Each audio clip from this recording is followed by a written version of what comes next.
मध्य प्रदेश आज की बड़ी खबर है। जी हां दोस्तों, अभी तक आपने इस चैनल को सब्सक्राइब नहीं किया तो फटाफट से इस चैनल को सब्सक्राइब जरूर कर ले, क्योंकि दोस्तों आपको रोजाना मध्य प्रदेश की बड़ी खबरें देखने को मिलेगी। 24 घंटों में मिले 10,166 पॉजिटिव, 53 की मौत। जी हां दोस्तों, आप सभी को बता दें मध्य प्रदेश में कोरोना की रफ्तार में रिकॉर्ड बढ़ोतरी देखी जा रही है। मंगलवार की जहां कोरोना संक्रमित मरीजों का आंकड़ा 9,720 रिकॉर्ड किया गया, वही बुधवार को ये आंकड़ा 10,000 के पार पहुंच गया। इसके साथ ही अलग अलग जिलों में 53 लोगों की मौत हो गई है।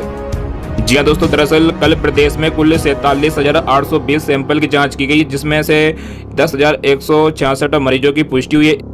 इसके साथ ही प्रदेश में पॉजिटिविटी रेट 21% पहुंच गया। इतना ही नहीं, प्रदेश में संक्रमित मरीजों की संख्या बढ़कर 55,694 पहुंच गई है। यदि डॉक्टरों की माने तो यदि संक्रमण की रफ्तार यही रही तो 30 अप्रैल तक ये आंकड़ा 1 लाख के पार पहुंचने वाला है। ज्ञात हो कि 55,694 एक्टिव केसों में 1,000 से अधिक मरीज अस्पताल में भर्ती हैं। 24 घंटे की बात करें तो इंदौर में संक्रमित मरीजों की संख्या बढ़कर 1693 में पहुंच गई है। वही भोपाल में ये आंकड़ा 1627 रिकॉर्ड किया गया है, जबकि ग्वालियर में 595 मरीजों की पुष्टि हुई है। वही 5 लोगों की मौत हो गई। जी हां दोस्तों, उज्जैन में 267, अगर मालवा में 55, बालाघाट में 114, बड़वानी में 148, बैतूल में 261, होशंगाबाद में 161, राजगढ़ में 165 मरीजों की रिकॉर्ड बढ़ोतरी देखी गई है। कमलनाथ का शिवराज से सवाल है। जी हां दोस्तों, आप सभी को बता दें मध्य प्रदेश में कोरोना की बेकाबू रफ्तार और संक्रमितों को पर्याप्त इलाज नहीं मिल पाने के लिए कांग्रेस के प्रदेश अध्यक्ष व पूर्व मुख्यमंत्री कमलनाथ ने शिवराज सरकार को दोषी ठहराया है। उन्होंने मुख्यमंत्री शिवराज सिंह चौहान से पूछा कि प्रदेश में कोई एक ऐसा अस्पताल बताए जहां ऑक्सीजन, इंजेक्शन और इलाज का पूरा प्रबंध हो। जी हां दोस्तों, कमलनाथ ने कहा कि ये दुख की बात है कि प्रदेश में गंभीर स्थिति है, लेकिन बचाव के लिए सरकार के पास विजन नहीं है, क्योंकि कोई प्लानिंग नहीं की गई। कोरोना से ही मौतों व सबों की संख्या की सच्चाई और आंकड़े रोजाना मीडिया सामने ला रहा है, जबकि सरकारी आंकड़ों में मौतों की संख्या छुपाई जा रही है। वास्तविकता यह है कि मुक्तिधाम के बाहर सब पड़े हैं, लकड़ियां नहीं है, अंतिम संस्कार के लिए जगह नहीं है। जी हां दोस्तों, पूर्व मुख्यमंत्री ने कहा कि सरकार अब अपनी नाकामी छुपाने में लगी है। कोरोना को हराने के लिए सैंपल टेस्ट रिपोर्ट समय पर आना चाहिए ताकि संक्रमण की चेन को तोड़ा जा सके, लेकिन सरकार ने इस पर फोकस नहीं किया। कोरोना की टेस्ट रिपोर्ट आने में 4 से 8 दिन लग रहे हैं। इसके अभाव से संक्रमण एक से कई लोगों तक पहुंच जाता है। उन्होंने कहा कि नागरिकों को खुद अपनी रक्षा करनी होगी। इस सरकार से उम्मीद मत रखना, इन्हें जनता की चिंता नहीं है, ये आपको सिर्फ गुमराह करना चाहती है। जी दोस्तों, कमलनाथ ने कहा कि विश्व स्वास्थ्य संगठन ने 3 माह पहले चेतावनी दी थी कि देश में कोरोना की दूसरी लहर आएगी। उन्होंने आरोप लगाया कि विश्व में कई देशों में इसको लेकर तैयारी हुई, लेकिन भाजपा की सरकार ने तैयार नहीं की। आज जब आग लगी तो कुआं खोदने की बात कर रहे हैं। जी हां दोस्तों, कमलनाथ ने कहा कि शिवराज सरकार ने सितंबर 2020 में 19 ऑक्सीजन के प्लांट लगाने की घोषणा की थी। तब कहा ही फरवरी तक ये प्लांट शुरू हो जाएंगे। फरवरी 2021 तक ऑक्सीजन की सप्लाई शुरू हो जाएगी। उन्होंने मुख्यमंत्री से पूछा कि कहाँ है प्लांट। प्रदेश में प्रारंभ हुए 94 कोविड केयर सेंटर। जी हां दोस्तों, आप सभी को बता दें सीएम शिवराज सिंह चौहान ने कहा है कि रेमडेसिविर इंजेक्शन की आपूर्ति और ऑक्सीजन व्यवस्था के लिए युद्ध स्तर पर कार्य जारी है। प्रदेश के जिलों में 94 कोविड केयर सेंटर का संचालन प्रारंभ हो गया है। प्रत्येक जिले को 2 करोड़ रुपए व्यवस्था के लिए उपलब्ध कराए गए हैं। इसके साथ ही मुख्यमंत्री राहत कोष से प्रत्येक जिले को 1-1 करोड़ रुपए अलग से जारी किए गए हैं। मुख्यमंत्री शिवराज सिंह चौहान ने आज निवास से सभी कलेक्टर्स, कमिश्नर्स, एसपी और आईजी से वर्चुअल चर्चा कर कोरोना संक्रमण को रोकने के लिए हो रहे प्रयासों की जानकारी ली तथा आवश्यक निर्देश दिए। जी हां दोस्तों, वीडियो कॉन्फ्रेंस में बताया गया कि इंदौर एयरपोर्ट पहुंचे 200 बॉक्स में कुल 9,264 रेमडेसिविर इंजेक्शन आए। इनमें से स्टेट प्लेन के माध्यम से 42 बॉक्स, भोपाल में 7, रतलाम और 4 खंडवा पहुंच गए। इसी तरह स्टेट प्लेन से 19 बॉक्स ग्वालियर, 18 रीवा, 39 जबलपुर और 14 सागर पहुंचाए जा रहे। इंदौर के लिए 57 रेमडेसिविर इंजेक्शन के बॉक्स रखे गए हैं। जी हां दोस्तों, सीएम शिवराज सिंह चौहान ने कहा कि कोरोना कर्फ्यू का कड़ाई से पालन हो। जहां कोरोना कर्फ्यू नहीं लगा वहां आवश्यक हो तो कोरोना कर्फ्यू लगाया जाए। जिलों में प्रभारी बनाए गए मंत्रियों से भी कलेक्टर से परामर्श करें। मुख्यमंत्री कार्यालय और स्वास्थ्य विभाग से भी सतत संपर्क में रहे। जी हां दोस्तों, सीएम शिवराज सिंह चौहान ने कहा कि कुछ जिलों में नवाचार भी हुए हैं, जैसे भोपाल में ऑक्सीजन के लिए टैंकर की व्यवस्था की गई है।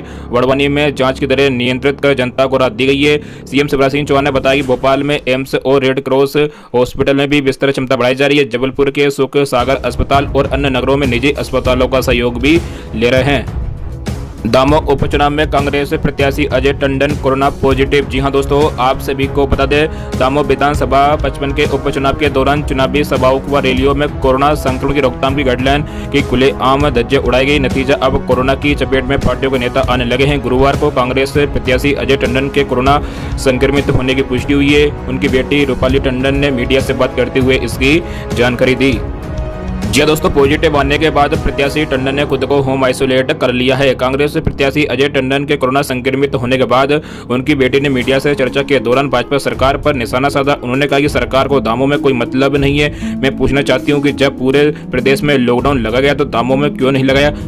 मध्य प्रदेश समेत इन राज्यों में कृषि मंत्रालय की नई पहल शुरू होगी, डिजिटल खेती। जी हां दोस्तों, आप सभी को बता दें, कृषि मंत्रालय ने हाल में देश के 6 राज्यों के 100 गांव को डिजिटल खेती की प्रायोगिक परियोजना के लिए चुना है। इनमें मध्य प्रदेश के साथ साथ उत्तर प्रदेश, गुजरात, हरियाणा, राजस्थान और आंध्र प्रदेश जैसे राज्य शामिल है। डिजिटल खेती को टेक्नोलॉजी, कृत्रिम दिमाग और डाटा की मदद से किसानों के लिए उपलब्ध करवाया जाएगा, जिसे किसान खेती की कई गतिविधियों के लिए इस्तेमाल कर पाएंगे। इसी सिलसिले में कृषि मंत्रालय ने माइक्रोसॉफ्ट इंडिया कंपनी के साथ एक समझौता ज्ञापन बनाया है, जो फसल कटाई के बाद उसके प्रबंधन और वितरण हेतु किसानों का एक इंटरफेस तैयार करेगी।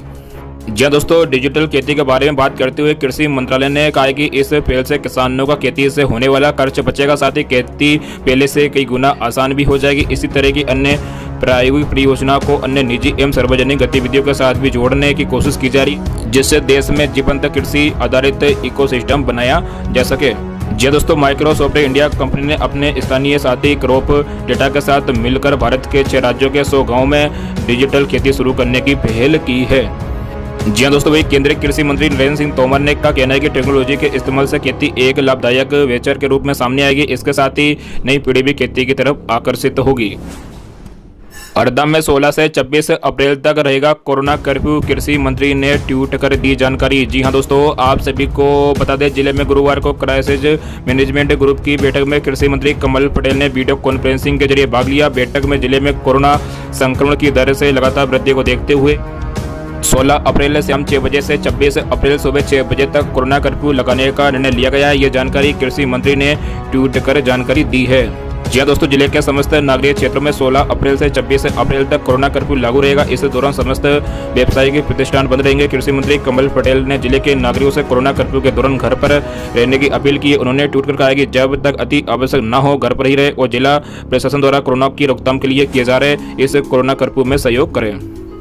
कोरोना के चलते पुलिस मुख्यालयों ने छुट्टियों पर चलाई कैची, आदेश जारी। जी हां दोस्तों, आप सभी को बता दें, पुलिस विभाग द्वारा अपने अधिकारी, कर्मचारी और समस्त स्टाफ के लिए नए आदेश जारी किए गए हैं। इनमें छुट्टियों सहित अन्य नियमावली शामिल है। आदेश के मुताबिक अब बहुत आवश्यक होने पर ही पुलिस कर्मियों को छुट्टियां मिलेगी और पहले से स्वीकृत छुट्टियां निरस्त भी की जा सकती है।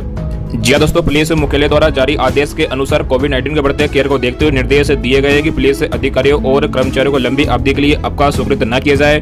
बहुत जरूरी कारण होने पर छुट्टी स्वीकृत की जाएगी। साथ ही कहा गया कि छुट्टी के दौरान कहीं बाहर जाने या घूमने के कारण पुलिस अधिकारी, कर्मचारी स्वयं या उनका परिवार कोरोना संक्रमित हो सकता है, इसलिए इसे लेकर समुचित हिदायत दी जाए।